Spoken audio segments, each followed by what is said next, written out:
Welcome back to the channel. It is your boy Chef D, and I'm here to give you the winning ingredients for your DraftKings slate on an early Saturday in London between the New York Jets and the Atlanta Falcons. This is a special overseas game. They do it, a couple times every year.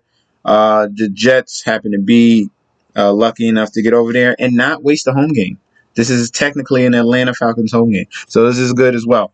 But before we deep dive into that, don't forget to like, comment, and subscribe to the channel. You guys are doing great. We're almost at our goal of 500, and that's halfway to 1K, and that's going to be the next goal, all right? Stepping stones here. Stepping stones. I should do a giveaway. I should, but we'll think about that one. Before we go into the Jets and Atlanta Falcons showdown slate, this is from right here. This is from the Rams versus Seahawks showdown slate. I have to show you evidence. I got to be transparent. I got to show you what I was doing. All right. So I told you to get into tournaments where there is less amount of people. Okay. Try to avoid the 300,000, 200,000, 100,000 people and look for smaller tournaments. This has happened to be a single entry tournament for 23,000 entries. That gives you a little bit of better chance, okay? You don't want to face 100, 200, 300,000 people. You don't. You really have to hit everything on the nail. So this gives you leeway to make mistakes. This was a $5 single entry. I won $8. The whole premise of this is I profited. All right. With the news, my lineup is on the left. The number one lineup is on the right side. Okay.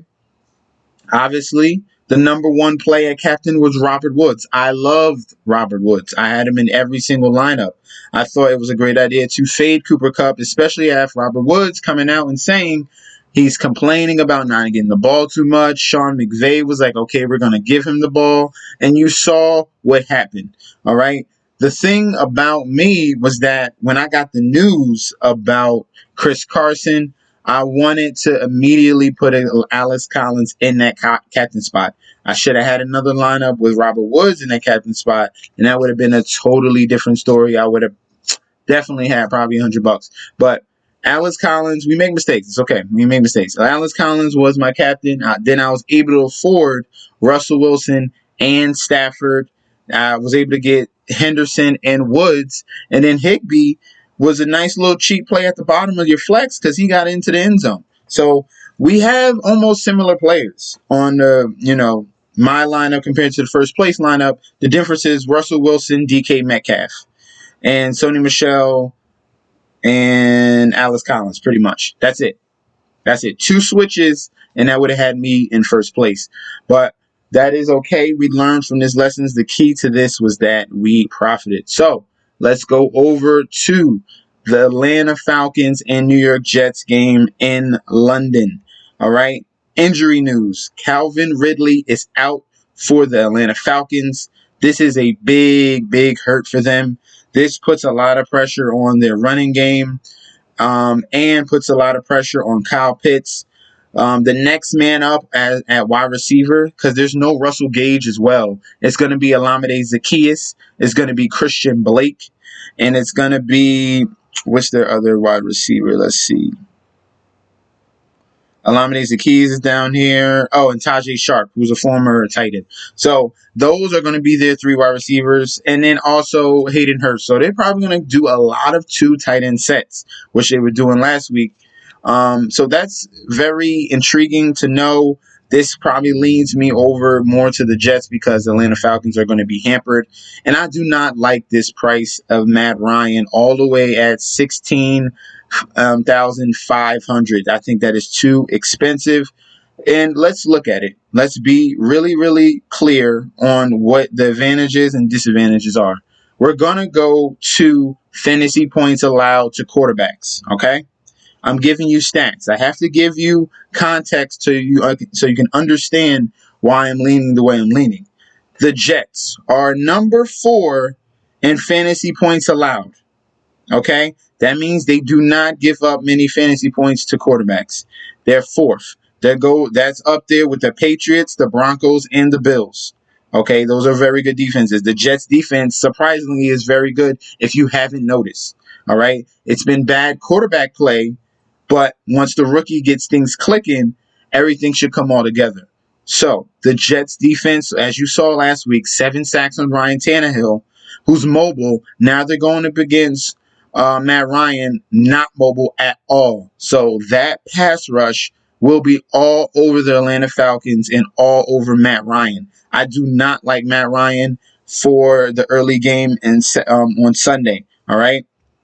If we're going down the line, it follows through. Quarterback, they contain the quarterback and they contain the wide receivers. Bryce Hall, Brandon Echols, Michael Carter, all these no-name cornerbacks have been stepping up for the New York Jets. And as you can see, number 3 overall against fantasy points allowed to wide receivers. I don't really like Olamide Zaccheaus. This is a really bad spot for the Falcons. Falcons are already struggling, and they have one of the worst defenses in the league. Also, the Jets stopping the run. That should be, let's see, where are we at now? That's middle of the pack. That's the only way I can see them. They're bottom of the league, okay? Bottom of the league. That's their only way of getting things going, okay? So let's take that information and put it over here. So we already don't like Matt Ryan. You can have him in some flex because that he should be able to maybe get a touchdown or two, maybe. But I'm definitely not putting him in the captain spot. That's a hell no. That is a no. So the next guy we're going to go to will be Zach Wilson because there's no Calvin Ridley. I love Zach Wilson in this game. He's going up against a poor Atlanta Falcons defense who's been giving up big games to Taylor Heineke and other teams in past weeks. Let's go to the stats. All right. So for this, all I got to do is flip the rank around. So if the Jets are, top 5 in the league at stopping quarterbacks, as you can see right here, the Atlanta Falcons are bottom 3 in the league at stopping quarterbacks. Fantasy points allowed, they're allowing 25.6. All right, 25.6 points per game to quarterbacks. All right, that is horrible. Their red zone rank is bottom as well, 24th in the league. Okay, they're allowing 274 yards and almost 3 touchdowns a game. Okay, the Atlanta Falcons against wide receivers. Let's flip that rank around here. They're bottom in the league, 23rd against wide receivers in the league. All right, giving up almost 2 touchdowns per game to wide receivers, 1.8 right there. Okay, we're going to round up. It's pretty much 2.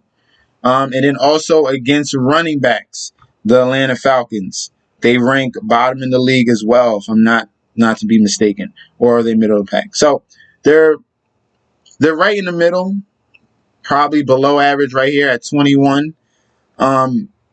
Rank against running backs as well. So we're going to exploit that. So we love Zach Wilson. We want him in the captain or flex position. Then we want to pair him with his number 1 option. All right. I love Corey Davis. He had a big blow-up game against his former team in the Tennessee Titans. And this is going to be a big thing. Can Zach Wilson do it again? Exploit them, roll out the pocket, find the open guys downfield, which he should be able to do against the Atlanta Falcons defense. Corey Davis is going to be the guy who's going to get the majority of the targets. 7, 5, 10, and 7 in the first 4 weeks. He already has 3 touchdowns already this season.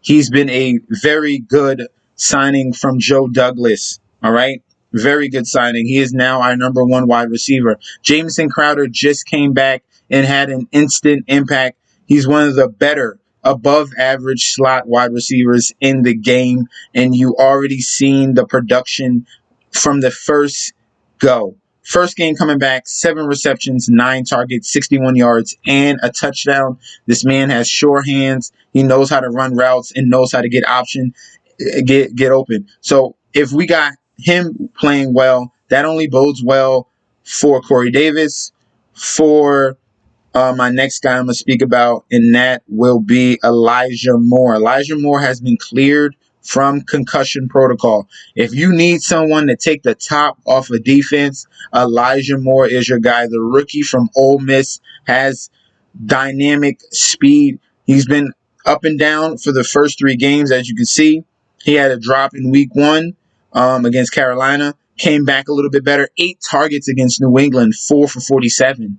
And then an okay game against the Denver Broncos, 3 of 6. He has to come down with these catches. It was a lot of Zach Wilson overthrowing him. So that were some of the opportunities that were missed for them connecting. This can be a big breakout game for Elijah Moore coming back. He's going to take the role of what Keelan Cole did last week, and it's going to be Elijah Moore who provides more speed, okay?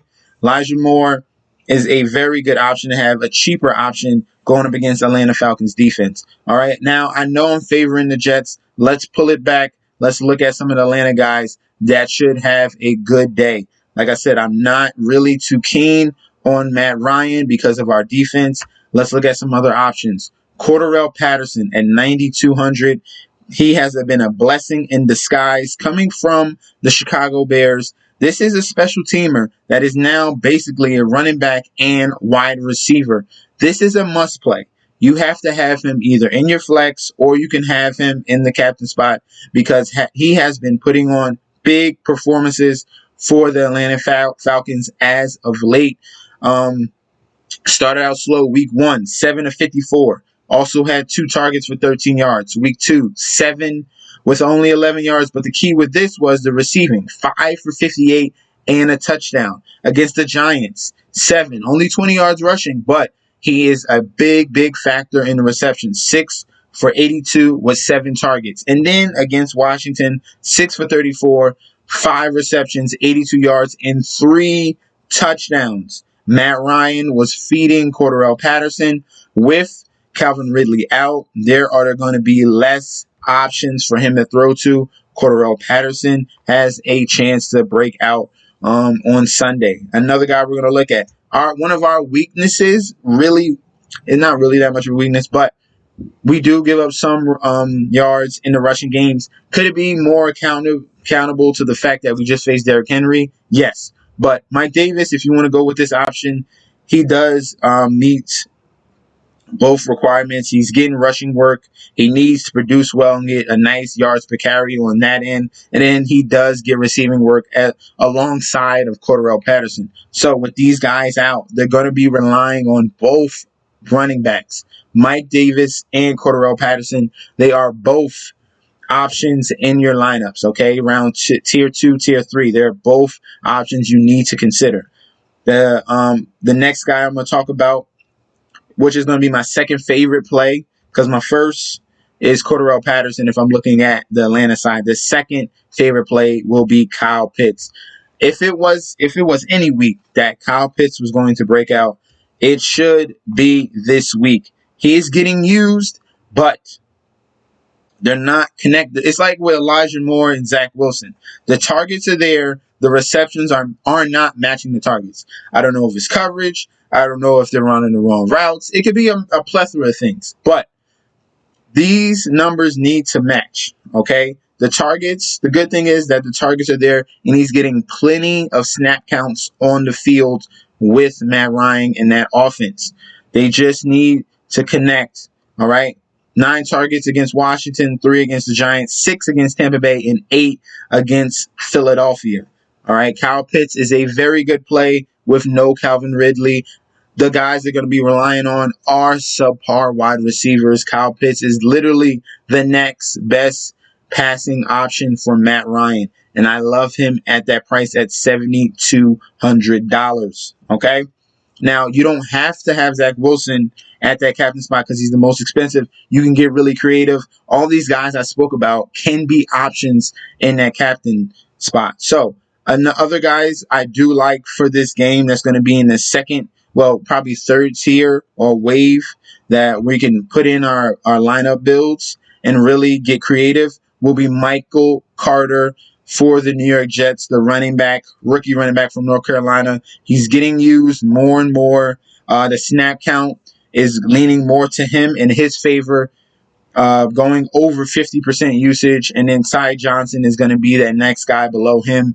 And then below him is Tevin Coleman. So 13 attempts last week, 38 yards, had a touchdown at the goal line. You want the guy that's getting goal line carries. He also had one reception on 3 targets for -4 yards, but that's okay. He'll bounce back. At least they are looking for him in the passing game.